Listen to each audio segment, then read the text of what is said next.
দর্শক, আমরা এই মুহূর্তে উপস্থিত রয়েছি ঢাকা ৬ আসনের ধূপখোলা মাঠে, যেখানে বাংলাদেশ জামায়াতে ইসলামীর নির্বাচনী প্রচারণার অংশ হিসেবে চলছে জনসমাবেশ।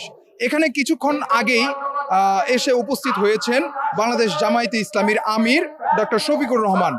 তিনি তার নির্বাচনী প্রচারণা উপলক্ষে এখানে তার দিক নির্দেশনামূলক এবং জনগণের উদ্দেশ্যে তার বক্তব্য প্রদান করবেন।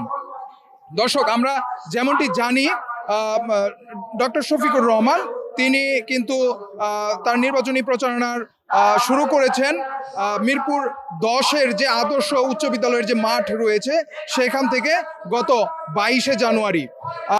দর্শক, আমরা আপনাদেরকে একটু দেখানোর চেষ্টা করব এখানের যারা সাধারণ ভোটার রয়েছে তাদের চিন্তা ভাবনা এবং তারা কি মনে করছে আগামী ত্রয়োদশ জাতীয় সংসদ নির্বাচনকে কেন্দ্র করে কোনো ধরনের কোনো সহিংসতা তারা আশঙ্কা করছেন কিনা, এবং তারা জাতীয় সংসদ নির্বাচন, যেটি ত্রয়োদশ সংসদ নির্বাচন, সেটি সম্পর্কে তারা কি ভাবছেন।